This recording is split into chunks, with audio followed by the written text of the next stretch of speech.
The second example of chapter 2 that we are going to see together is about the time module in Python.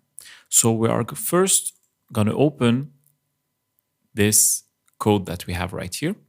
So the code starts by importing the time module. So the time module is actually a module in Python where functions related to time are predefined.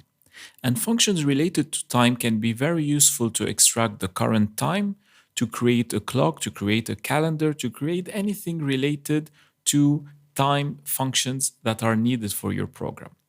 So instead of having to redefine things from scratch, you can use this module, and it's a module that is already contained with Python itself. It's not something that you need to have as an additional module file. So the program here starts by importing the time module. And here we want to extract the current time. So in order to extract the current time, we are going to define a variable called current time and assign to it by the equal sign the function time.time with parentheses. So whenever you import a module with the syntax like this import module, you need to write the name of the module dot and the name of the function. In case you want to get rid of this form of notation, you can, instead of writing import time, write from time import star, which means import all. And in that case, you can simply reduce here the notation from time dot time parenthesis to time parenthesis. Now, when I run the program like this, Python will understand that time with parentheses is actually a function contained in the time module.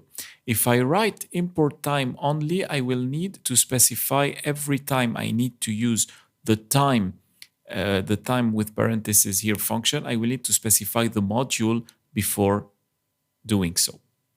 So I'm going to get back to the notation we were previously at. Okay. So now that I have obtained the current time, this allows me to get the current time. I want to divide it into seconds, minutes, and hours.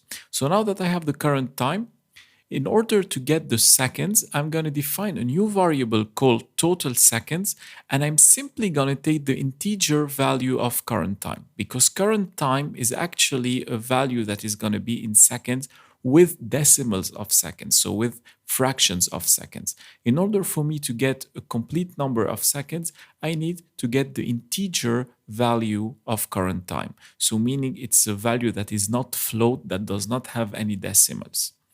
Then, if I need to get the current second at which I am, I need to do so by defining a new variable called current second.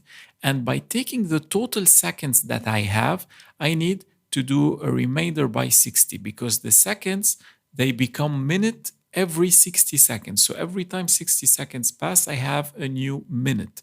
So in order to know at what second I am in my clock right now, I need to take that total number of seconds and do this operation right here. The percentage will actually give me the following.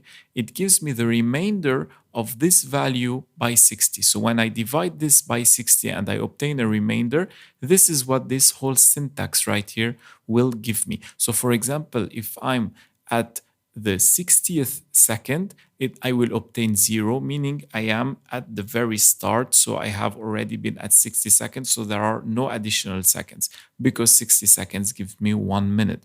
If I'm, for example, at the 10th second, I'm going to obtain as a reminder 10, because I'm going to have certain product times 60 that has already passed, plus an additional 10. So this is how I get the current number of seconds.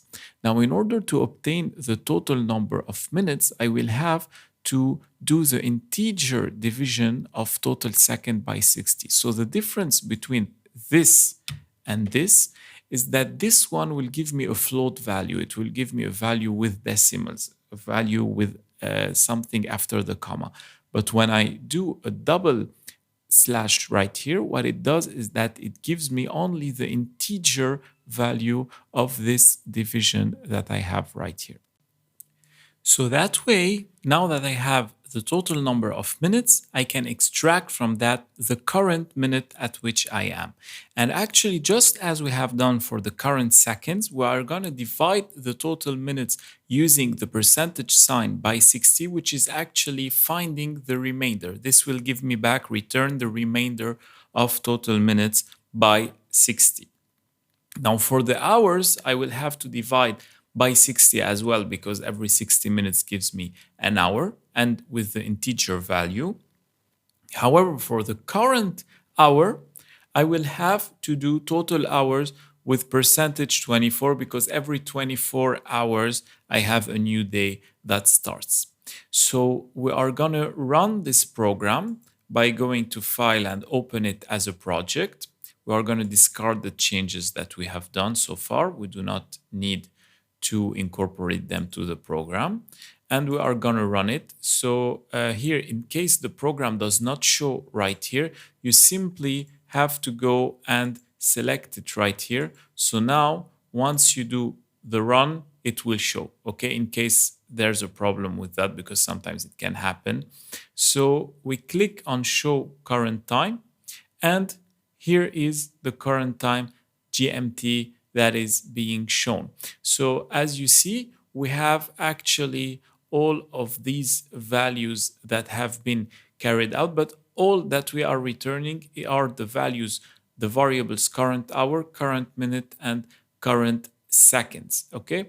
We could have, for example, decided to print additional variables. So let's start doing that together. We are going to print, for example, total seconds.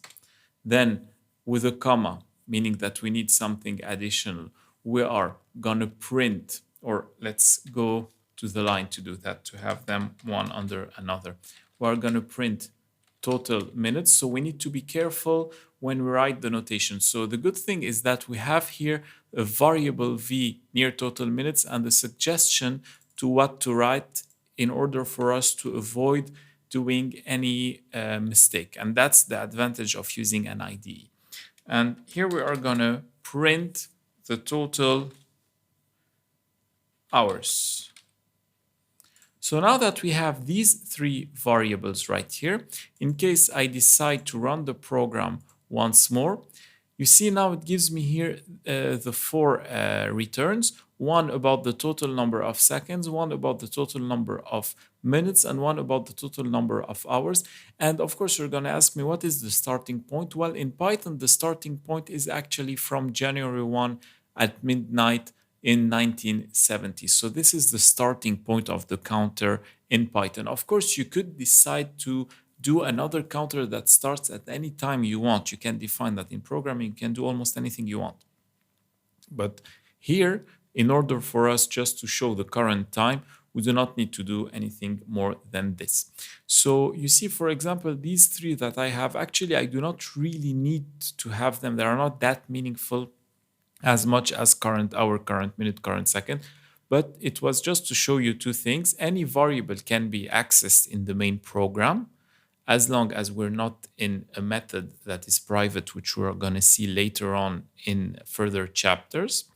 And as long as I do not have any print or return or get value, which is what we define in method, we will also see that later on. As long as we do not have these syntaxes in front of the variables, they will actually not be revealed at the output. We really need to specify which variables we need to output. Otherwise, they will be stored in the memory, they will get values, they will be assigned values, but they will not be returned to the output unless I specify that this must happen. And now we still have to see together the third exercise for this chapter, exercise number 3.